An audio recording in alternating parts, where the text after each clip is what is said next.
नमस्कार। ओम गुरु ट्यूशन मध्ये आपलं स्वागत आहे। आपण मॅथ्स 1 ची सिरीज 2 चालू केली होती। त्यामध्ये सायमल्टेनियस इक्वेशन हे जे प्रकरण आपण चालू केलेलं आहे त्यामध्ये 1.3 प्रॅक्टिस सेट डिटर्मिनंट वगैरे फाइंड करायचे। डिटर्मिनंट आणि क्रॅमर रूल त्या संदर्भात आपण काही गणित बघूया। तर 1.3 मध्ये तुम्हाला question number 2 find the value of the following determinants. Question number 2 मध्ये एक सम आहे -1 7 2 4। तर आपल्याला काय करायचं आहे, डिटर्मिनंट फाइंड करायचे। डिटर्मिनंट डी एक्शन ने आपण नोटिफाय करूया। D determinant equal D. Determinant find करताना काय करायचं, आपल्याला क्रॉस मल्टिप्लिकेशन करायचं। कोणाचं करायचंय तर हे आहे असं cross -1 into 4 minus 7 into 2 bracket मध्ये मुद्दाम टाकायचे तो कारण साइनचा इफेक्ट होतो त्याच्यावरती। -4 into 4 कोणत्याही नंबरचं मायनस नंबर आणि प्लस नंबरचं मल्टिप्लिकेशन हे ऑलवेज मायनस येतं, लक्षात ठेवायचं।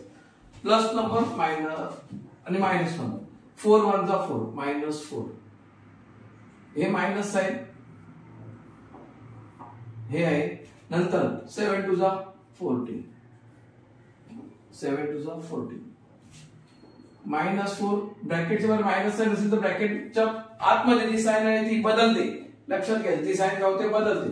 म्हणजे मायनस झाले 14 म्हणजे minus minus plus minus minus plus म्हणजे 14 4 प्लस 14 18 आणि minus minus plus minus sign म्हणजे डिटर्मिनंट काय आलेलं आहे -18। हे तुम्हाला तिथे फर्स्ट सम सॉल्व करून दिलं। सेकंड सम आहे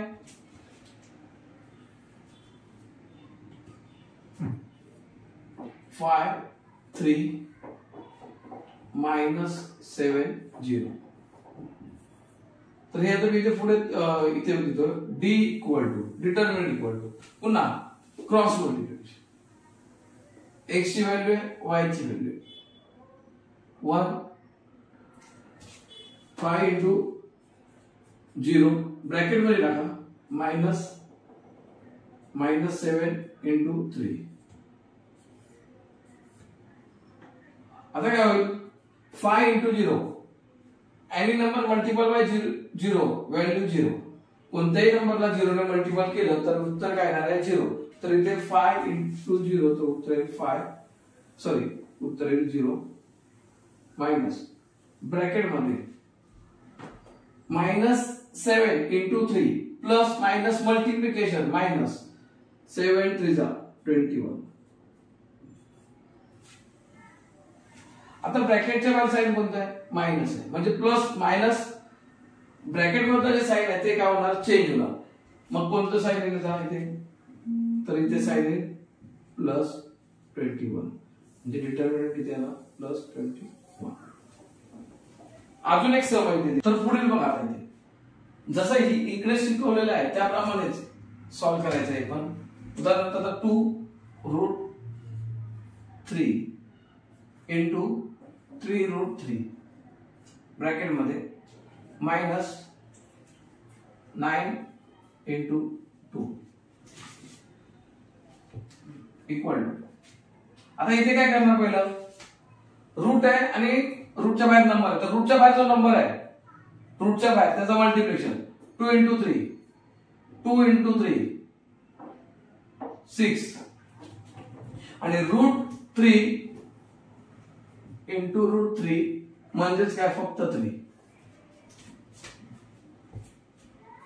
म्हणजे दोन रूट मध्ये नंबर यांचं मल्टिप्लिकेशन केलं सेम नंबर आहे तर तोच नंबर उत्तर आहे।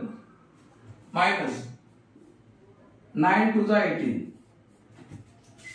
आता इथे पण किती येणार 6 3 जा 18 -18। आता ब्रॅकेटच्या बाहेर मायनस प्लस मायनस साइन आहे, ब्रॅकेट मध्ये प्लस आहे इथे ना मायनस साइन, म्हणजेच काय होणार उत्तर 0. लक्षात घ्या.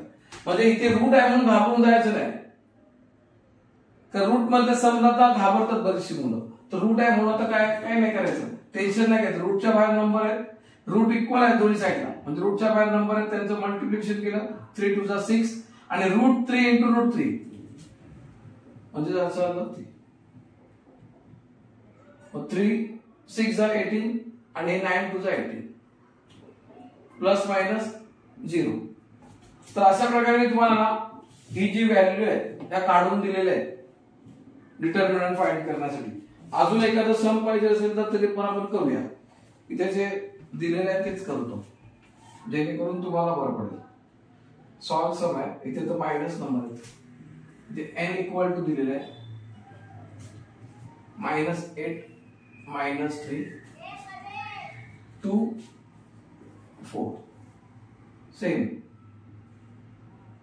-8 इंटू 4 ब्रॅकेट मध्ये, ब्रॅकेट वर मायनस साइन, नंतर आता या दोघांचं multiplication -3 into 2 plus minus multiplication minus plus minus multiplication minus -8 into 4 8 4 जा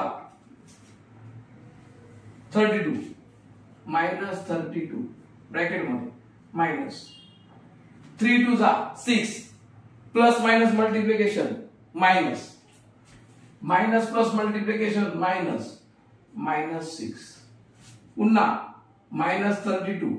पण इथे ब्रॅकेटच्या बाहेर मायनस साइन आहे, ब्रॅकेट मध्ये पण मायनस साइन आहे. मग मायनस साइन असेल ब्रॅकेटच्या बाहेर, मायनस मध्ये ब्रॅकेट मध्ये साइन चेंज होतं. मग मायनस आहे तिथे काय होणार आहे प्लस 6. आता प्लस मायनस मायनस म्हणजे 32 मधून 6 गेले राहिले किती 26. मग इथे ग्रेटर नंबर साइन म्हणजे मोठ्या संख्येचं चिन्ह कोणतं आहे वजा ऋण.